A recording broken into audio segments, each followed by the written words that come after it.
سہل زہری آگے آگے تھا اور دنیائے عرب کا جمع عمر اور خوبرو زاہد خشک اس کے پیچھے پیچھے چل رہا تھا۔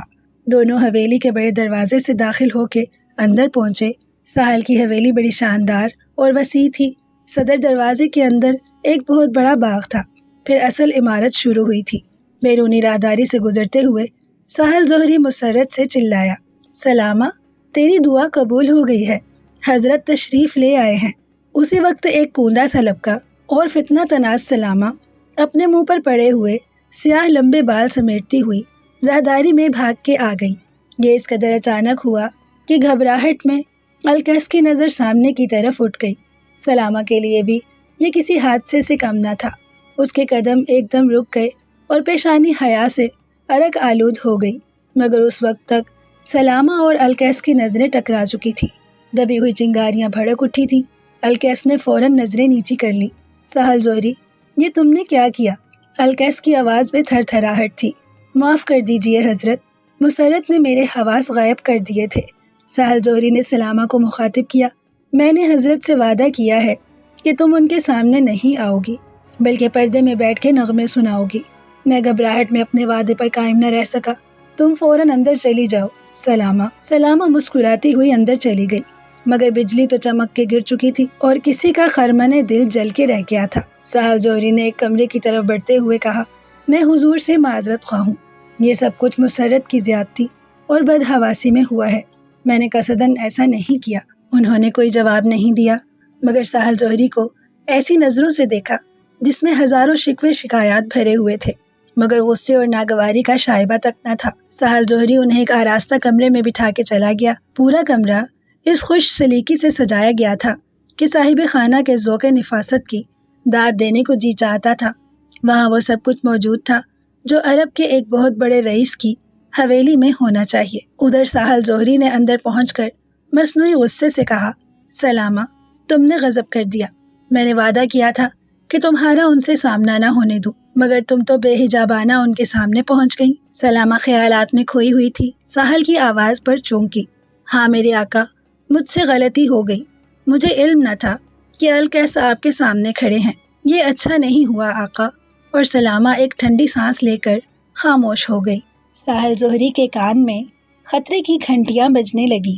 اس نے ذرا سختی سے کہا، خیر، جو کچھ ہونا تھا وہ تو ہو گیا، مگر اب تمہیں احتیاط کرنا ہوگی۔ احتیاط کا وقت گزر چکا ہے میرے آقا، سلامہ نے نہ جانے کن خیالوں میں کہا۔ کیا مطلب ہے سلامہ؟ میں سمجھا نہیں۔ سلامہ کو اپنی غلطی کا احساس ہو گیا تھا۔ اس نے بڑی ذہانت سے بات بنائی، آقا، میرا مطلب یہ ہے کہ میں نے قسم کھائی تھی کہ میں الکیس کو یہاں بلا کر توڑوں گی۔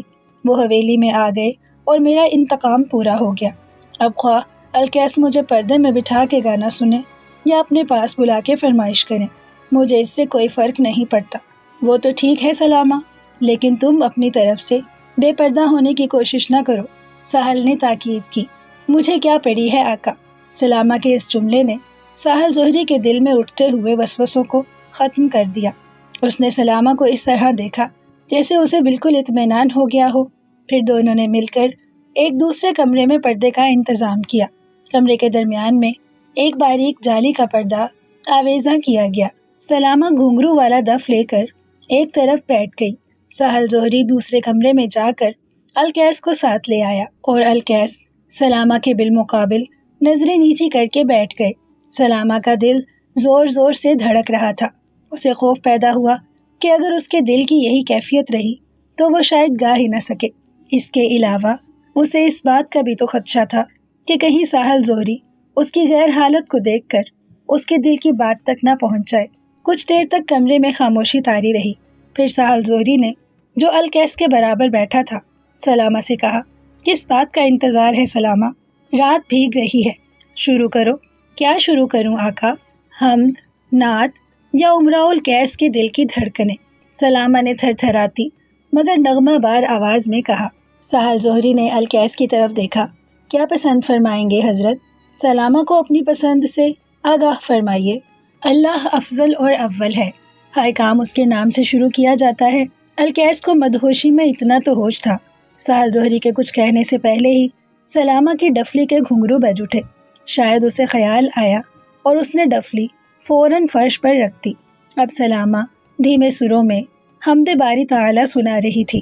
اس ذوالجلال کی صفات، پرشکوہ الفاظ کی بندش، سلامہ کے درد میں ڈوبی ہوئی آواز، ان سب نے مل کے ایک ایسا سما باندھا کہ فضائیں جھوم اٹھی، ہوائیں ساکت ہو گئیں اور ہر طرف جیسے نور کی بارش ہونے لگی۔ القیس کا عالم دیدنی تھا۔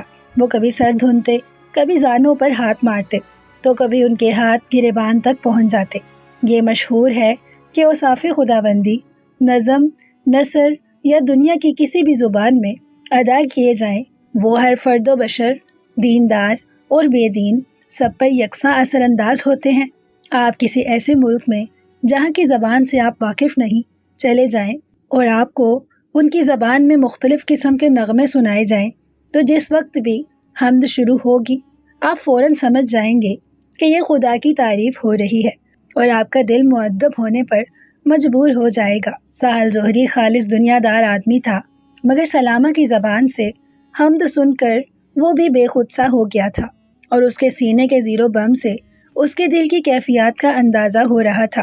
حمد کے بعد سلامہ نے نعت رسول صلی اللہ علیہ وسلم کے پھول برسائے، جو سہل ظہری اور القیس کی روح کو معطر کرتے چلے گئے۔ حمد اور نعت سننے کے بعد دل اس قدر سیراب ہو جاتا ہے کہ پھر کوئی دوسرا نغمہ سننے کی خواہش ہی نہیں رہتی۔ بس القیس فوراً کھڑے ہو گئے۔ سہل ظہری، تمہارا شکریہ، اب میں جا رہا ہوں، خادم کو شرمندہ نہ کیجیے۔ القیس، سہل ظہری عاجزی سے بولا، میں تو حضور کا احسان مند ہوں۔ سہل بھی کھڑا ہو گیا تاکہ حویلی کے باہر تک القیس کو پہنچا آئے۔ اس نے قدم اٹھا لیا کہ پردے کے پیچھے سے ایک نغمہ بار آواز ابھری، حضرت القیس کی تشریف آوری کے لیے لونڈی شکر گزار ہے۔ یہ سلامہ کی مترنم آواز تھی کہ نیزے کی انی جو القیس کے جگر میں اترتی چلی گئی۔ ان کے پیر جیسے زمین نے پکڑ لیے، منہ پھیر کر نکل جانے کی کوشش کی، مگر جیسے سلامہ کا پیکر ان کے راستے میں کھڑا ہو گیا۔ القیس نے خود کو سنبھالا اور بولے، ان ایمان افروز نغموں کے لیے میں بھی سلامہ کا شکریہ ادا کرتا ہوں۔ مجھے افسوس ہے کہ میں حضرت کا شکریہ قبول نہیں کر سکتی۔ سلامہ نے اس قدر بے اعتنائی سے کہا کہ القیس حیران رہ گئے۔ سہل ظہری کو سلامہ پر غصہ آ گیا۔ سلامہ، ہوش میں آؤ، تم عبد الرحمن بن ابی عمارہ سے مخاطب ہو، ادب ملحوظ رہنا چاہیے۔ سہل نے ڈانٹا، آقا، یہ میرا اور عبد الرحمن کا معاملہ ہے، آپ اس میں دخل نہ دیجیے۔ سلامہ نے اس قدر بے تکلفی سے کہا جیسے اس کی عبد الرحمن سے پرانی شناسائی ہو۔ ہاں سہل ظہری، تم دخل نہ دو، مجھ سے سوال ہوا ہے، میں ہی جواب دوں گا۔ پھر عبد الرحمن نے پردے کی طرف دیکھا۔ سلامہ، شاید تم میرا شکریہ اس وجہ سے قبول نہیں کر رہی ہو کہ یہ زر و جواہر سے خالی ہے۔ حضرت کے دامن میں زر و جواہر سے زیادہ قیمتی چیزیں موجود ہیں، بشرط یہ کہ آپ مجھے کچھ دینا چاہیں۔ سہل ظہری اپنی کنیز کی اس بے باکی پر اس کا منہ دیکھتا رہ گیا، لیکن اس نے دیکھا کہ عبد الرحمن پر اس کی گستاخی کا کوئی اثر نہ ہوا۔ انہوں نے نرمی سے کہا، سلامہ، میرا دامن خالی ہے، اگر تمہیں کچھ نظر آتا ہے تو مانگ سکتی ہو۔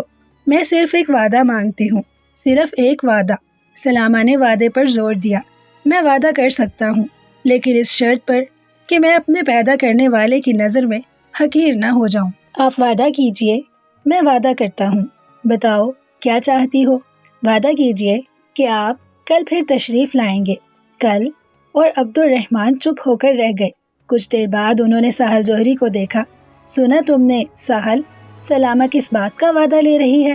حضور، مجھے دخل دینے سے آپ نے منع فرما دیا ہے، سہل نے جواب دیا۔ پھر آپ تو پہلے ہی وعدہ کر چکے ہیں۔ سلامہ نے کسی ایسی بات کی خواہش نہیں کی جس سے آپ کی ریاضت میں خلل پڑے۔ کل کی کسے خبر ہے سہل؟ میں کس طرح وعدہ کر لوں؟ ہر وعدہ بشرط زندگی ہوا کرتا ہے۔ حضور، آپ کہہ سکتے ہیں کہ کل زندہ رہا تو آ جاؤں گا۔ سہل ظہری بھی عبد الرحمن سے انتقام لینے پر تل گیا تھا۔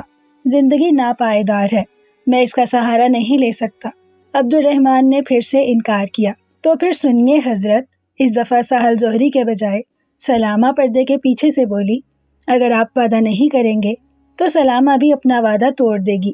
میں نے اپنے آقا سے وعدہ کیا تھا کہ میں آپ کا سامنا نہیں کروں گی، لیکن اب میں پردہ کش لونڈی اس بات کا حکم دے رہی ہوں کہ وہ میرے اور آپ کے درمیان سے پردہ ہٹا دے تاکہ میں آپ کے سامنے بے حجاب ہو کر آپ کے پندار کو توڑ دوں۔ سلامہ نے ایک خشک زاہد سے وعدہ چاہا بھی تو کس انداز میں؟ کیا دل ربائی تھی، کتنا تیکھا پن تھا اور اس قدر شاطرانہ طرز گفتگو تھا۔ سہل ظہری تو ششدر رہ گیا۔ اس نے سوچا کہ سلامہ لاکھ نازنین اور پری پیکر سہی مگر عبد الرحمن اپنے پندار کی شکست قبول نہ کریں گے بلکہ سلامہ کو پھٹکار دیں گے۔ لیکن عبد الرحمن کو شاید سلامہ کی یہ تلخ کلامی بھلی لگی۔ ان کی مخمور سی نظریں پردے کی طرف اٹھیں اور بولے، سلامہ کو اطمینان رکھنا چاہیے، میرا پندار خودی تو اسی وقت ٹوٹ گیا تھا جب میں نے پہلی بار تمہاری آواز سنی تھی۔ ساحل جوہری کمال حیرت و استعجاب سے عبد الرحمن کا منہ تک رہا تھا۔ اس کی سمجھ میں نہیں آ رہا تھا کہ سلامہ میں وہ کون سی کشش ہے جس نے عبد الرحمن کے پیروں میں زنجیر ڈال دی تھی۔ کیا یہ وہی عبد الرحمن ہے جن کی زبان سے ایک لفظ سننے کے لیے لوگ گھنٹوں انتظار کرتے ہیں؟ تو آپ کل تشریف لا رہے ہیں؟ سلامہ کی آواز نے ساحل جوہری کے خیالات کا سلسلہ توڑ دیا۔ ضرور، کہتے ہوئے عبد الرحمن کے قدم متحرک ہو گئے۔ ساحل جوہری ان کے ساتھ چلنے لگا۔ چند قدم چلنے کے بعد عبد الرحمن رکے، نظریں پردے پر جمائیں مگر مخاطب ساحل جوہری سے ہوئے۔ شب بخیر ساحل جوہری۔ ساحل جوہری انہیں صدر دروازے تک پہنچانے کے لیے ان کے پیچھے ہو لیا مگر عبد الرحمن نے اسے اشارے سے منع کر دیا۔ ساحل نے بھی ضد نہ کی اور سلامہ کے پاس واپس آ گیا۔ تم نے تو کمال کر دیا سلامہ، ساحل جوہری بڑی مسرت سے بولا۔ آقا آپ دیکھتے جائیے، ابھی تو ابتدائے عشق ہے۔ سلامہ مسکرائی۔ کس کا عشق؟ کس نے ابتدا کی؟ ساحل جوہری نے گھبرا کر سلامہ کو دیکھا۔ آقا مجھ پر اعتماد کیجیے، میں اپنی منزل کو جانتی ہوں۔ ابتدا آپ کے عبد الرحمن نے کی ہے اور انتہا بھی انہی پر ہوگی۔ سلامہ اسی طرح سلامہ ہی رہے گی۔ تو یہ بات ہے۔ ساحل جوہری نے دانت نکال لیے۔ یہ چوہے بلی کا کھیل ہے، کوئی بھی کھیل صحیح، مگر آپ اس سے دور ہی رہیے۔ ٹھیک ہے، ٹھیک ہے، کل سے میں اس کمرے سے بھی دور رہوں گا۔ اور ساحل جوہری ہنستا ہوا باہر چلا گیا۔ دوسری رات آئی۔ سلامہ تیار ہو کے عبد الرحمن کا انتظار کرنے لگی۔ عشاء کی اذان وقت پر ہوئی مگر سلامہ کو محسوس ہوا جیسے مؤذن اذان دینا بھول گیا تھا۔ اذان کے بعد انتظار کی گھڑیاں شروع ہوئیں۔ سلامہ نے ساحل جوہری پر یہ ثابت کرنے کی کوشش کی تھی کہ وہ عبد الرحمن سے بالکل بے تعلق ہے مگر عجیب بات تھی کہ صبح سے ہی اس کا دل بے چین ہونے لگا تھا۔ ایک خلش تھی، ایک کسک تھی جو بار بار عبد الرحمن کی صورت کو اس کے تصور میں کھینچ لاتی تھی۔ وہ متین چہرہ، روشن آنکھیں۔ عبد الرحمن کے چہرے پر داڑھی نے ابھی پوری طرح قدم بھی نہ جمائے تھے۔ سلامہ ہر بار اس تصوراتی پیکر سے منہ چھپاتی مگر صورت یہ تھی کہ کسی نہ کسی کونے سے دوبارہ جھانکنے لگتی۔ دن تو اس نے کسی نہ کسی طرح کاٹ لیا، حالانکہ وہ تمام دن کھوئی سی رہی تھی۔ پھر شام اور رات، اچھا ہوا کہ دن میں اس کا ساحل جوہری سے سامنا نہ ہوا تھا، اسے اپنی حالت چھپانے میں بڑی دقت ہوتی۔ عشاء کے بعد تو ایک ایک لمحہ بھاری پڑ گیا۔ بار بار اپنی لونڈی کو باہر بھیجتی کہ باہر جا کر دیکھے کہیں عبد الرحمن آ تو نہیں گئے۔ ساحل جوہری بھی حویلی میں نہیں تھا۔ سلامہ کو فکر تھی کہ کہیں عبد الرحمن باہر سے واپس نہ چلے جائیں۔ ان کا استقبال کرنے اور اندر تک پہنچانے والا کوئی نہ تھا۔ سلامہ کا دل دھڑک رہا تھا اور آنکھیں دروازے پر لگی تھیں۔ یکایک راہداری میں کھٹکا سا ہوا۔ سلامہ سنبھل کر بیٹھ گئی، شاید عبد الرحمن آ گئے، اس کے دل نے کہا، مگر دروازہ کھلا اور ساحل جوہری اندر آیا تو سلامہ کی امیدوں پر اوس پڑ گئی۔ اس نے فوراً خود کو سنبھالا۔ ساحل جوہری آخر اس کا آقا تھا، اس کا احترام سلامہ پر واجب تھا۔ سلام عرض کرتی ہے کنیز، آج آپ دن بھر تشریف نہیں لائے؟ سلامہ نے ایک ہی سانس میں کہہ دیا۔ کیا ہوا سلامہ؟ میری کیوں ضرورت پڑی؟ کوئی کام ہے؟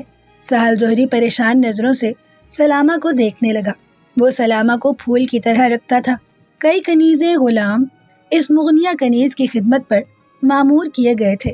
سلامہ نے تو بس یوں ہی کہہ دیا تھا، اسے کسی بات کی ضرورت نہ تھی، لیکن وہ یہ بات کہہ کر پھنس گئی تھی۔ اس کی سمجھ میں نہیں آ رہا تھا کہ ساحل جوہری کو کیا جواب دے اور اس کے چہرے سے ظاہر ہونے والی پریشانی کو کس طرح دور کرے۔ اس نے ایک لمحے کے لیے سوچا۔ سلامہ نے موسیقی کے علاوہ شعر و ادب، حسن کلام اور آداب مجلس کی بھی تربیت حاصل کی تھی۔ اسے بتایا گیا تھا کہ اگر کسی سوال کا جواب سمجھ میں نہ آئے تو اسے ٹالنے کا بہترین طریقہ یہ ہے کہ خواہ مخواہ مسکرا دیا جائے۔ چنانچہ سلامہ نے اس طریقے کا سہارا لیا اور بڑے دل فریب انداز میں مسکرانے لگی۔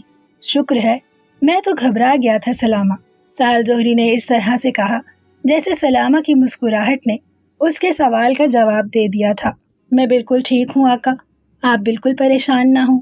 سلامہ کو بات کرنے کا موقع مل گیا اور سہل جوہری کی رہی سہی پریشانی بھی ختم ہو گئی۔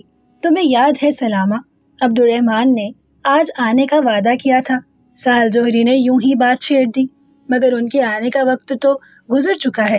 یہ سلامہ کے انتظار کا رد عمل تھا۔ ابھی نہیں سلامہ، ابھی تو عشاء کی نماز بھی نہیں ہوئی۔ اچھا، اور سلامہ کو جیسے سکون مل گیا۔ عشاء کی نماز کس وقت ہوتی ہے؟ عشاء کی نماز؟ سہل جوہری نے گھبرا کر سلامہ کو دیکھا۔ عشاء کی نماز تو بس عشاء کے وقت ہوتی ہے۔ میرا مطلب ہے پہلے اذان ہوتی ہے، پھر کچھ دیر بعد نماز ہوتی ہے۔ سلامہ نے کوئی جواب نہ دیا۔ اس نے بالکل غلط سوال کیا تھا۔ آج عبد الرحمن نہ آئے تو کیا ہوگا؟ سہل جوہری نے اسے چھیڑا۔ سلامہ فوراً سنبھلی۔ اسے شبہ ہوا کہ سہل جوہری اس پر شبہ کر رہا ہے۔ ایک نظر سہل جوہری پر ڈالتے ہوئے بولی، ہوگا کیا؟ میرے آقا کی حویلی سلامت رہے گی اور عبد الرحمن میرے نغموں سے محروم ہو جائیں گے۔ مرحبا، شاباش، جواب دینے میں تو تم ماہر ہو۔ سہل جوہری نے اس کی تعریف کی۔ آپ نے مجھے حسن کلام کی تعلیم دلائی ہے آقا۔ سلامہ مسکرائی، پھر ذرا رک کے بولی، میرا خیال ہے کہ میرے نغمے عبد الرحمن کو چین سے بیٹھنے نہ دیں گے۔ ہاتھ کنگن کو آرسی کیا ہے ابھی معلوم ہو جائے گا۔ یہ کہہ کر سہل جوہری واپس جانے کے لیے اٹھا۔ ارے آپ کہاں جا رہے ہیں؟ ابھی تو آئے ہیں۔ سلامہ نے اسے روکا۔ دیکھو سلامہ، عبد الرحمن آئیں یا نہ آئیں، یہ ان کا فعل ہے۔ سہل جوہری نے سمجھانے کے انداز میں کہا، مگر ہم اخلاق کا دامن کیوں چھوڑیں؟ تم نے انہیں آنے کی دعوت دی ہے، اس لیے میرا فرض ہے کہ میں دروازے پر ان کا انتظار کروں۔ وہ ہمارے لیے بہت محترم ہے۔ میں دروازے پر اس وقت تک موجود رہوں گا جب تک مجھے ان کے آنے کی امید رہے گی۔ آپ کی مرضی آقا، سلامہ نے بڑی رکھائی سے کہا، حالانکہ وہ خود بھی یہی چاہتی تھی۔ سہل جوہری کے جانے کے بعد سلامہ پھر انتظار میں مبتلا ہو گئی۔ انتظار اور مسلسل انتظار۔ سہل جوہری سے گفتگو کے دوران اس نے خود کو کس قدر سنبھالے رکھا تھا۔ وہ نہ چاہتے ہوئے بھی بولنے پر مجبور تھی، اور جن باتوں کا جواب نہ دینا چاہیے تھا وہ جواب بھی اس کے منہ سے نکل رہے تھے۔ سلامہ کے لیے لذت سے بھرا یہ انتظار بالکل نیا تھا۔ اس کیفیت سے وہ پہلے نہ گزری تھی۔ اس کا دل دن میں بھی بے چین رہا تھا، مگر اس طرح نہیں۔ دن تو رات کے انتظار میں کٹ گیا تھا، مگر رات نے بھی اسے اب تک وہ نہ دیا تھا جس کے لیے وہ بے چین اور مضطرب تھی۔ سہل جوہری کے خیال میں ابھی عبد الرحمن کے آنے کا وقت نہ ہوا تھا، مگر سلامہ کے لیے تو جیسے صدیاں بیت گئی تھیں۔ سہل جوہری کو باہر گئے نصف گھنٹے کے قریب ہو گیا تھا، اور سلامہ ماہی بیاب کی طرح بستر پر تڑپ رہی تھی۔ یا اللہ، کیا عشق اسی کو کہتے ہیں؟ محبت کے یہی طور طریقے ہوتے ہیں۔ دل یوں ہی گھٹتا، ڈوبتا اور مچلتا ہے، پھر آگ کے انگارے یوں ہی سلگتے ہیں۔ سلامہ آہیں بھر رہی تھی اور خود کو سلواتے سنا رہی تھی کہ راہداری سے سہل جوہری کی آواز ابھری۔ سلامہ تڑپ کے اٹھی اور بھاگتی ہوئی دروازے کے پاس پہنچی۔ اسی وقت کسی نے باہر سے دروازہ کھولا اور سلامہ کھلتے دروازے کے پٹوں سے ٹکرا گئی۔ یہ اس کی کنیز تھی جو دروازہ کھول کے اندر آ رہی تھی۔ سلامہ اس پر برس پڑی۔ اندھی کہیں کی، دیکھ کے دروازہ نہیں کھولتی، اور سلامہ پیشانی سے ہلانے لگی۔ معاف کر دو سلامہ بی بی، کنیز نے معذرت کی۔ حالانکہ سلامہ بھی اسی کی طرح کنیز تھی، مگر اس کے فن نے دونوں میں کتنا فرق کر دیا تھا۔ کیا آفت آئی تھی؟ اتنی زور سے دروازہ کیوں کھولا تھا؟ سلامہ اب بھی اس بیچاری کو ڈانٹ رہی تھی، حالانکہ غلطی خود اس کی اپنی ہی تھی۔ بی بی، آفت تو نہیں آئی تھی، مگر حضرت جی آ گئے ہیں، آپ کو اطلاع دینے دوڑ پڑی، کنیز بتا رہی تھی، اور سلامہ کھیلی جا رہی تھی۔ حضرت جی؟ ارے واہ، کہاں ہے؟ سلامہ پر سرشاری سی طاری ہو گئی۔ آقا کے ساتھ آ رہے ہیں، آپ تیار ہو جائیے۔ سلامہ صبح ہی سے تیار تھی۔ جس کمرے میں بیٹھ کر گاتی تھی وہ پہلے ہی سجا ہوا تھا۔ سلامہ نے آج اسے اور سجا دیا تھا۔ اس نے دل کی بے چینیوں کو کمرے کی سجاوٹ میں بہلایا تھا۔ صرف لباس تبدیل کرنا تھا۔ وہ بھاگی ہوئی گئی اور دم کے دم میں سرخ جوڑا پہن کے دلہن بن گئی۔ ساحل ظہری اور عبد الرحمن کمرے میں پہنچ چکے تھے۔ سلامہ نے عبد الرحمن کے لیے ایک زرنگار مسند لگا دی تھی۔ عبد الرحمن مسند کو دیکھ کر چونکے اور اس سے ذرا ہٹ کر بیٹھ گئے۔ یہ کیا حضرت، مسند پر تشریف رکھیے، ساحل ظہری نے درخواست کی۔ نہیں ساحل، یہ میرے مسلک کے خلاف ہے، مزید کچھ نہ کہنا۔ مگر جناب، یہ مسند سلامہ نے آپ کے لیے بڑے ارمانوں سے لگوائی ہے۔ ساحل ظہری، عبد الرحمن کا لہجہ سخت ہو گیا۔ تم جانتے ہو میرے اور سلامہ کے درمیان پردہ حائل ہے۔ ٹھیک اس وقت پردہ گش لونڈی نے پردہ کی ڈوری کھینچ کر کمرے کے درمیان میں پردہ ڈال دیا۔ سلامہ چھم چھم کرتی آئی اور پردے کے دوسری طرف بیٹھ گئی۔ باریک پردے سے آر پار نظر آتا تھا۔ سلامہ نے بیٹھتے ہی پردے کے دوسری طرف دیکھا تو چونکی۔ یہ کیا آقا، حضرت مسند سے ہٹ کے بیٹھے ہیں؟ سلامہ نے چپتے ہوئے لہجے میں کہا۔ ہاں سلامہ، حضرت کو اعتراض ہے، فرماتے ہیں کہ ابھی میرے اور سلامہ کے درمیان پردہ حائل ہے۔ ساحل ظہری نے لفظ ابھی پر زور دے کر کہا۔ ابھی پردہ حائل ہے، سلامہ نے زیر لب کہا، پھر اونچی آواز میں بولی، حضرت کی مرضی، حالانکہ ہمارے زبانی معاہدے میں ایسی کوئی بات موجود نہیں تھی۔ عبد الرحمن نے سر اٹھا کر کچھ کہنا چاہا مگر پھر سوچ کے سر جھکا لیا۔ سلامہ نے اپنی سریلی اور جادو بھری آواز سے جوت جگانا شروع کی، پہلے حمد پھر نعت۔ عبد الرحمن بے خودی کے عالم میں جھومتے رہے، سر دھنتے رہے۔ چند لمحوں بعد سلامہ نے ایک درد بھری غزل چھیڑی۔ اس کے پہلے ہی مصرے پر عبد الرحمن نے چونک کر سامنے کی طرف دیکھا۔ اس وقت سلامہ نے پردہ کش لونڈی کو اشارہ کیا اور لونڈی نے پردے کی ڈوری کو کھینچنا شروع کیا۔ پردہ آہستہ آہستہ سرکتا رہا اور سلامہ کے لباس کے رنگ اور چہرے کے خطوط ایک کے بعد ایک نمایاں ہونے لگے۔ عبد الرحمن نے اپنا ہاتھ اٹھایا، شاید منع کرنے کے لیے، مگر ان کا ہاتھ شاید ہوا میں معلق رہ گیا۔ عبد الرحمن کی نظریں سلامہ کے رخ زیبا پر ٹھہر کے رہ گئیں۔ سلامہ بالکل بے تعلق بنی گاتی رہی، اپنے دل کا درد آواز میں گھولتی رہی۔ حمد و نعت سننے والے عبد الرحمن کو غزل کے اس درد کا پتہ نہ تھا۔ ان پر سرور طاری ہو گیا، ان کا ہاتھ واپس آ گیا، مگر پیاسی نظریں سلامہ کا طواف کرتی رہیں۔ ساحل ظہری گمسم بیٹھا، کبھی عبد الرحمن اور کبھی سلامہ کو دیکھ رہا تھا۔ سلامہ ہر چیز سے بے پرواہ گانے میں مست تھی اور عبد الرحمن اس کے مکھڑے کے نقوش اور آواز کے تلاطم میں کھوئے ہوئے تھے۔ غزل کی حشر سامانیہ سننے والوں کو مدہوش کر رہی تھی۔ فضا ساکت و جامد ہو کر رہ گئی تھی۔ غزل ختم ہوئی تو عبد الرحمن ہوش میں آئے۔ سلامہ مجسم ان کے سامنے موجود تھی۔ اس کی برق پاش نظریں اور قیامت خیز مسکراہٹ غضب ڈھا رہی تھی۔ عبد الرحمن نے سر کو ہلکا سا جھٹکا دے کر نظریں جھکا لیں، مگر نہ کوئی اعتراض اور نہ شکوہ شکایت۔ توبہ ٹوٹ گئی حضور، سلامہ چہکی۔ یہ تمہاری زیادتی ہے سلامہ، حضرت نے سر جھکائے جواب دیا۔ تمہیں بے حجاب نہیں ہونا تھا۔ میں بے حجاب نہیں ہوئی حضور، میں نے آپ کو بے حجاب کیا ہے۔ سلامہ کے انداز میں کتنی دلیری تھی۔ میں آپ کو بھرپور نظروں سے دیکھنا چاہتی ہوں، مگر کیوں؟ میں تماشا تو نہیں۔ آپ اتنے خوبصورت کیوں ہیں؟ سلامہ نے چٹکی لی اور اپنی جگہ سے ذرا آگے کھسک آئی۔ درمیان میں فاصلہ رکھو سلامہ۔ عبد الرحمن کے لہجے میں ہلکی سی تلخی تھی۔ اطمینان رکھیے، میں دور ہی رہوں گی، مگر اب پردہ تو حائل نہیں۔ عبد الرحمن اٹھ کے کھڑے ہو گئے۔ جا رہے ہیں آپ؟ ہاں جا رہا ہوں، اور پھر کبھی نہ آؤں گا۔ ٹھیک ہے، مگر قیمت تو ادا کرتے جائیے۔ قیمت؟ مگر میری تو جیب خالی ہے۔ جیب سے نہیں، منہ سے ادا کر دیجئے، صرف وعدہ کر لیجئے۔ قیمت ادا کرنے کا وعدہ؟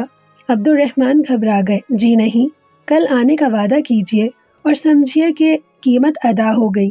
عبد الرحمن کا بدن تھرا اٹھا۔ 15 دن بعد آؤں گا، عبد الرحمن نے دل پر جبر کر کے کہا۔ میں اتنا طویل انتظار نہ کر سکوں گی حضور۔ حسن جھک کے قدموں میں آ گیا۔ اچھا، ہفتے بعد پھر آؤں گا۔ عشق حسن کو سہارا دینے پر مجبور ہو گیا۔ سلامہ نے عبد الرحمن کی آنکھوں میں آنکھیں ڈال دیں اور عبد الرحمن تابع نظارہ نہ لا سکے۔ ان کی نظریں جھک گئیں۔ سلامہ نے درد بھرے لہجے میں کہا، میں تمہارا انتظار کروں گی عبد الرحمن۔ سلامہ ایک ہی جست میں محبت کی تمام سیڑھیاں طے کر گئی۔ عبد الرحمن دنگ رہ گئے۔ سہل جوہری مسکرایا۔ وہ سوچ رہا تھا کہ سلامہ نے آخر عبد الرحمن کو شکست دے ہی دی۔ اب وہ بچ کے کہیں نہیں جاتے، 8ویں دن چکر ضرور لگائیں گے۔ شب بخیر کہتے ہوئے عبد الرحمن کمرے سے نکل گئے۔ سہل جوہری نے سرگوشی کی، سلامہ تم اپنے فن میں ماہر ہو گئی ہو، آپ کی شاگرد جو ہوں۔ سلامہ نے دل سنبھال کے سہل جوہری کو فریب دیا۔ سہل جوہری جب باہر نکلا تو عبد الرحمن جا چکے تھے۔ وہ تیز قدموں سے ان کے پیچھے گیا مگر وہ نظر نہ آئے۔ سہل جوہری نے خود کلامی کی، اب کہاں جاؤ گے عبد الرحمن؟ سہل جوہری نوجوان زاہد عبد الرحمن کو آزما رہا تھا اور اس آزمائش میں اسے لطف آنے لگا تھا۔ اسے اپنی کنیز سلامہ پر پورا اعتماد تھا۔ سلامہ بھی دل کے داغوں کو چھپائے اپنے آقا کو مطمئن کرنے کی کوشش کرتی تھی، مگر سہل جوہری کو کیا معلوم تھا کہ سلامہ کے دل میں زاہد خشک کی محبت سرایت کرتی جا رہی ہے۔ سلامہ نے جس آگ کا کھیل شروع کیا تھا وہ آگ اس کے دامن تک پہنچ گئی تھی۔ عبد الرحمن کے دل کا حال بھی کچھ زیادہ مختلف نہ تھا۔ وہ بھی اپنے دل کے نہا خانوں میں سلامہ کی محبت کی گرمی محسوس کرتے تھے، مگر وہ بلا کے پرہیزگار اور پارسا تھے۔ انہوں نے اب تک اپنا دامن داغدار نہ ہونے دیا تھا۔ سلامہ اور ان کے درمیان پردہ اٹھ جانے کے باوجود اب تک حجاب کا پردہ حائل تھا، اور یہی بات سہل جوہری کے لیے اطمینان کا باعث تھی۔ اس نے اپنی کنیز کو پوری آزادی دے رکھی تھی۔ پہلے وہ دروازے پر عبد الرحمن کا استقبال کرتا تھا اور گانے کے اختتام پر انہیں کچھ دور چھوڑنے جاتا تھا۔ آہستہ آہستہ اس نے یہ تکلف بھی چھوڑ دیا۔ عبد الرحمن اپنے وعدے کے مطابق 8ویں دن سہل جوہری کی حویلی پر جاتے تھے، مگر جب سلامہ کی بےتابی بڑھی اور اس نے عبد الرحمن کو روز آنے کی ضد کی تو وہ انکار نہ کر سکے، اور محبوبہ دل نواز کی خاطر انہوں نے کوئے جانا کے روز چکر لگانے شروع کر دیے۔ اب وہ ہوتے اور سلامہ اور حویلی کی تنہائی، سوائے سلامہ کی رازدار لونڈی کے انہیں دیکھنے والا کوئی نہ ہوتا تھا۔ سہل جوہری کو عبد الرحمن کی آمد و رفت سے پہلے سلامہ کی بڑی حفاظت کرنا پڑتی تھی، اور اسے ہر وقت خطرہ لگا رہتا تھا کہ کہیں کوئی اس سونے کی چڑیا کو اڑا کر نہ لے جائے، کیونکہ لڑکی کی جوانی ہزاروں حادثوں کا پیش خیمہ ہوتی ہے۔ جوانی سہارا ڈھونڈتی ہے اور ذرا سا سہارا ملنے پر پکے ہوئے آم کی طرح سہارا دینے والے کی گود میں گر جاتی ہے۔ عبد الرحمن کی طرف سے انہیں اس طرح کا کوئی خطرہ نہ تھا، اسی لیے اس نے ان دونوں کو تنہائی میں ملنے کا موقع فراہم کیا تھا تاکہ سلامہ کی بھٹکتی ہوئی نظریں اس مقام پر ٹھہر جائیں۔ یہ مقام اور بے ضرر مرکز عبد الرحمن سے بہتر کوئی اور نہیں ہو سکتا تھا۔ اس شب سلامہ کچھ زیادہ ہی بے چین تھی۔ سہل جوہری اس کی طرف سے بے فکر ہو کر اپنے کام پر نکلا ہوا تھا۔ سلامہ کی لونڈی اسے تسلیاں دے کر بہلا رہی تھی، مگر عبد الرحمن کے نہ آنے سے سلامہ سخت مضطرب تھی۔ آج وہ نہیں آئیں گے، سلامہ نے شاید اپنے دل سے کہا، مگر اس کی آواز لونڈی کے کانوں تک پہنچ گئی۔ بی بی صبر کیجئے، وہ ضرور آئیں گے، بلکہ کچے دھاگے میں بندھے آئیں گے۔ لونڈی نے صبر کی تلقین کی۔ یہ جھوٹی تسلیاں ہیں کنیز، مرد کا کیا اعتبار؟ جہاں خوشنما پھول دیکھا وہیں بھنورے کی طرح منڈلانے لگے۔ سلامہ نے ایک لمبی سانس لے کر سر پکڑ لیا۔ لونڈی فوراً اس کا سر سہلانے اور دبانے لگی۔ بی بی آپ بہت دیر کر رہی ہیں، اس سے شک و شبہ پیدا ہوتا ہے، لونڈی نے رازداری سے کہا۔ سلامہ نے سر اٹھا کر رازدار کو دیکھا۔ کیا مطلب ہے تیرا؟ کس بات میں دیر کر رہی ہوں؟ یہی کہ آپ کی محبت ابھی تک دل میں ہے، اور کیا پتا کہ عبد الرحمن کے دل میں کیا ہے۔ پھر میں کیا کروں؟ کس سے کہوں؟ آقا کو معلوم ہو گیا تو نہیں معلوم کیا قیامت ہوگی۔ اپنا دل کھولیے بی بی، لونڈی نے مشورہ دیا۔ کس کے سامنے کھولوں؟ تجھے تو میرے دل کا حال معلوم ہی ہے، عبد الرحمن سے کہہ نہیں سکتی۔ بی بی آپ تو بڑی عقل مند ہیں، لونڈی نے ہلکا سا طنز کیا۔ اسے دل کیوں نہیں دکھاتی جس نے آپ کو یہ مرض دیا ہے؟ تیرا مطلب ہے عبد الرحمن سے کہوں؟ اور کیا دیواروں سے کہیے گا؟ جس نے درد دیا ہے اس سے دوا کیوں نہیں طلب کرتی؟ مگر عبد الرحمن تو جانتے ہیں، سلامہ نے بڑے اعتماد سے کہا۔ محبت چھپی نہیں رہتی، آپ کو کس طرح معلوم ہوا بی بی؟ لونڈی نے سوال کیا۔ آپ نے ان سے کہا ہے کبھی؟ انہوں نے کبھی اظہار کیا ہے آپ سے